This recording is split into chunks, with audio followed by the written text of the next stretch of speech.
that surveyors would be in their yards to begin the design. Several residents asked surveyors about the project at that time, asked if it would be widened to the road, and were told it would not. There was then no further communication to residents by DOT for the next 4 years. However, there were some residents who did inquire to DOT and PVPC to begin to learn some elements of the design to see if they could have access to the design, and were told that there would be a public process. The town was involved in the process, of course, sitting on a transportation task force, and noted in 2020 minutes, town needs to be more involved, so Mass DOT knows that the town cares about the project. And then in June of 2021, so from hearing from DOT in 2017, received a second letter from DOT in 2021 that there would be a Zoom presentation on the project. Several residents responded by requesting a live hearing. At that time, they were often doing just recorded hearings. We also told them that many people don't have access to Zoom, so a number of people could not get on the hearing, and therefore requested a recording. One resident tried 3 times to get DOT to accommodate special needs. They did not, and that influenced the extension of the public hearing, among other things, the public response period from 10 days to a month. The public process that the town engaged in was a transportation task force.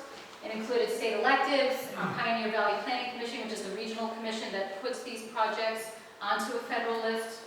For District 1, for example, over a 5-year stretch, they had a $25 million budget. This project, it would be $13 million. It's one of the reasons it's been lower on the list among others. And Select Board made, and so this was the body from 2017 to 22 that was meeting and developing the alternative 5. First meeting on 8/7/2017. This is not a good, but that's sort of the kickoff notes, and it's interesting there because there's some indication that there would not be widening in this project, and I think that was a lot of the thinking going in. I don't know that what we have now is really what everybody began with.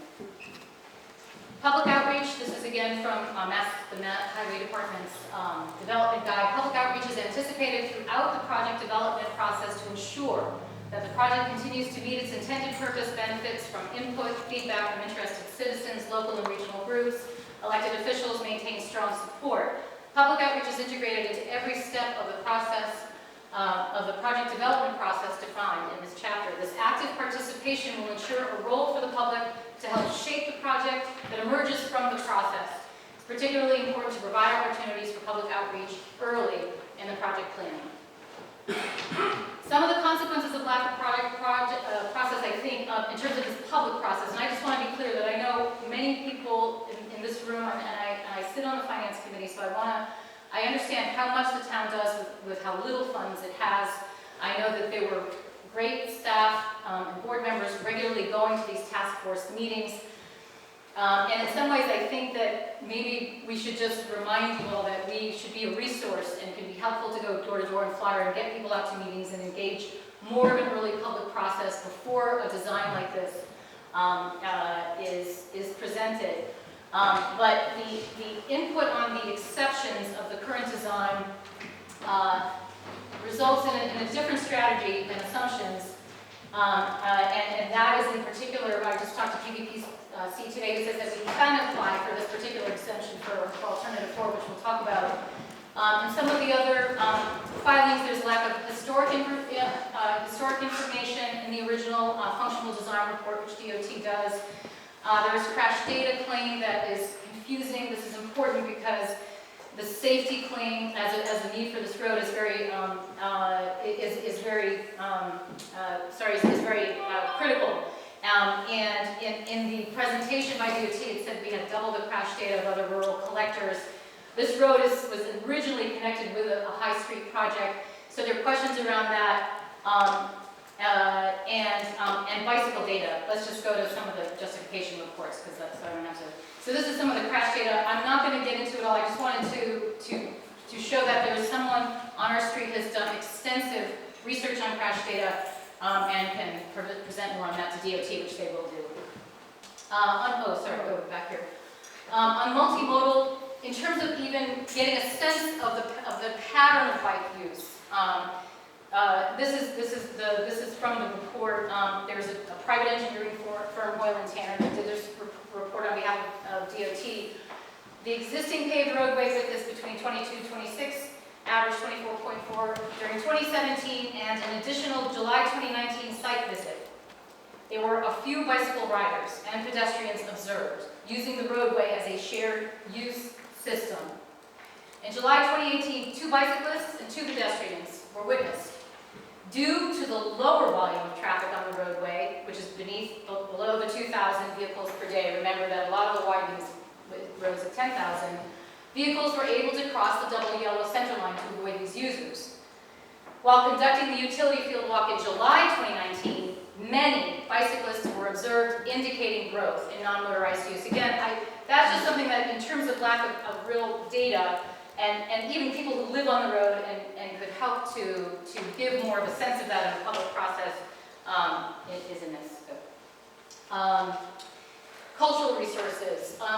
The road is the original land grant for Captain Jonathan Warner, the Centennial Farm occupied by John Warner, and Doug's uncle. We happen to live in a house that the county says was built in 1730, and I know I have to talk to the Historical Commission to people to get to the bottom of that. The town says in 1770 it was the home of Captain Jonathan Warner homestead, the entire homestead and land grant.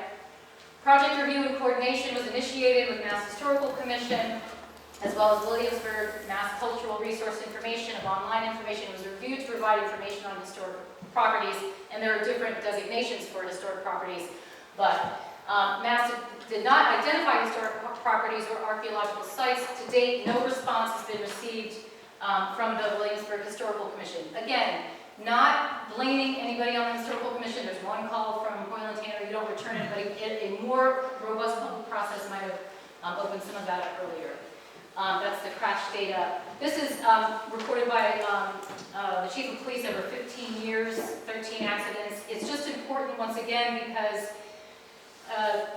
the crash data as used in the report, we believe, really overstates and was a foundational metric for the plan.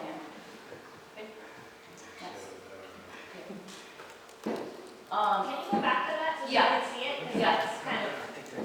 So 5 accidents encountered deer, 4 credited with bad weather, 1 due to excessive speed, 1 wheel fell off a car, 1 due to snow and ice, nobody was injured, 1 where a driver wasn't paying attention between intersection of Mountain and Adams. No one was injured in any of the reported accidents, no pedestrians, no bicycles. Complete Streets is a plan. It was centered out of a biking objective, and our concern about that as a guide for this plan is that it can sometimes be a one-size-fits-all, and this is part of our concern within the process. 2016 board minutes, I think everyone agrees, and I think the board too, that you work with the planning board on a Complete Streets policy that is flexible and does not lock the town in. For Mass DOT, Mass DOT has learned, however, that the program, in this case Complete Street, most vital metric will always be the local scale commitment and energy it cultivates within Massachusetts cities and towns. Open public process going forward is just, we'd like to just, in this hopefully a reset and thinking about this design after going through the 25% process. There's a new directive, and I've talked to DOT about sort of grandfathering us into this process that just came out in March, and I think it's to some extent in response to this, just because because it's very difficult to get a sense of the plan from the hearings in DOT. In fact, we were told if we wanted to even know what was going on our own parcel, to talk to the District 1 office, which is a great office and very helpful, and it was a good hour drive out there to sit and look. But there's an extensive amount of work to really understand, and so when you only have a 10-day response period, it's difficult to even know exactly what to respond to, even for your own property, let alone the plan generally. But it does provide a new procedure, and I secondly wanted just to say that, you know, sometimes you get a lot of federal and state money. It's hard to say no. I know how limited the town's road budget is, both with Chapter 90 funds and town funds. But it's possible to seek exemptions and try to think very much about how our particular town should meet that funding. And there's a history of that. The Depot Road Culvert with Mass Works is a really good example of that. The High Street, Northampton's design for the water treatment plant, that was a design that then the people on the road helped to redesign that plant. It was going to be on the road. It was going to be a completely different structure. So again, how it is we work collaboratively and cooperatively, including what I would like to do is be on a volunteer squad, but Dan has said that may be problematic. Okay. So speakers on this section. Who remembers who were speakers after the process? I'm in there, but I'll Okay, go ahead. Oh yeah. I'm Rebecca Brooks, and I live at 67 Alton Street. And let's be honest about this road project. It's been going on for about 9 years with DOT and no input from Mountain Street residents and other residents of our town whose roads it will affect. Now it seems to be a done deal. Before you proceed, listen to us. We are turning Mountain Street into a highway. My family has lived here for about 100 years. My family has Loomis, Dewey's, and longest of all is the Warner family. 250 to 300 years, and longest of all, the farming tradition. We've watched from our home for 75 years, farming by his family. We have a cemetery in our backyard that we call our cemetery. The history in there is amazing. Our rural country road was our playground growing up. Abe would play jump rope, dodgeball, Chinese jump rope, running games to the big rock when you would lose a game. Yes, these are my memories and good ones. People moved out here to this road, beautiful road, because of the beauty and quiet. If you mentioned you lived on Mountain Street, they would remark what a beautiful area. Now I fear I was saying I need to move because of our road being turned into a highway. Yes, highway. As it is, my house shakes with every big truck that passes by.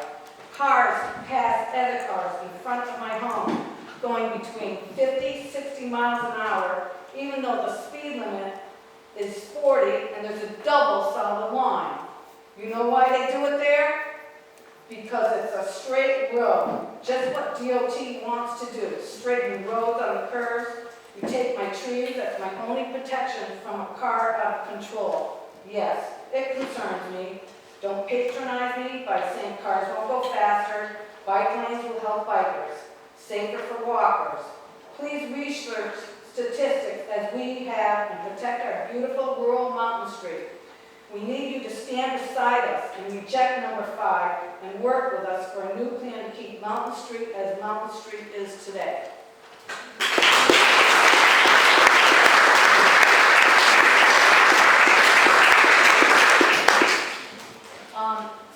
Alternative 4 is something that in the original design report by Bill and Tanner, they had objected. So it is not as developed in the report, and this is one of the key asks we have is a actualized version of the plan. But for the details that we do have from the project development and design guide first. That was the functional design report. So in alternative 4 would match existing paved width of an average 12-foot shared use travel lanes, including 2-foot gravel, currently guardrail, that's something that I know people have concerns about, but 2-foot gravel offsets. In this respect, it's going from an average 24.4 to it's maintaining the current pavement, but on average it's going to extend out gravel offsets, and that was really something that was very important because both for pedestrians, but also bicyclists who often need to be able to turn off the road and have space to do that. It follows the existing footprint, so speed reducing curvature, it's not straightened and wide except for the side gravel offsets. And we would want to continue to requested exemption from the guardrail. I had thought it was exempted from alternative 5, and I actually believe that's not correct. So these would be 12-foot shared lanes versus the 10-foot driving lane and 4-foot bike lane. And in public process, I believe we would also add that there is a lot that can be done to enhance the safety of that design, particularly with signage, drop speed limit at curves, maintenance of graded sides, but,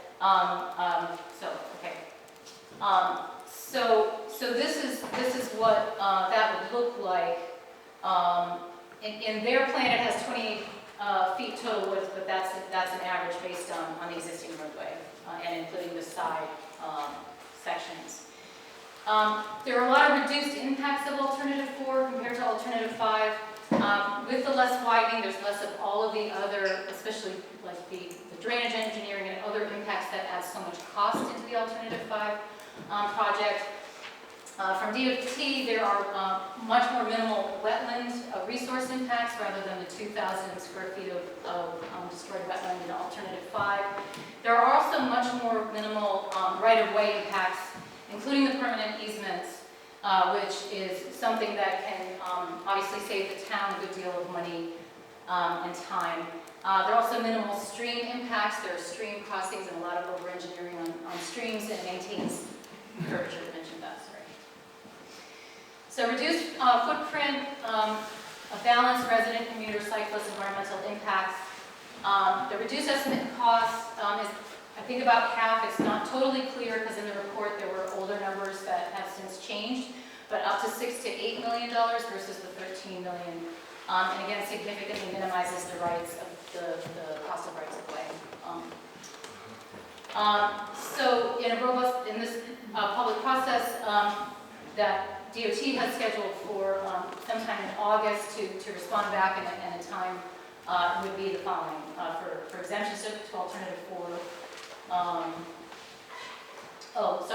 This was a guardrail, a question of exempting the guardrails, and this was by someone who's done a lot of research, had a letter to read tonight, and for some reason, I can't find that letter. Erin White, and that is going to come back, and she's someone, okay. Yeah, it's emailed to you. Okay. Paul? Next. Okay, so next steps first, we have speakers scheduled for this period. Kathy, where are you? Yeah.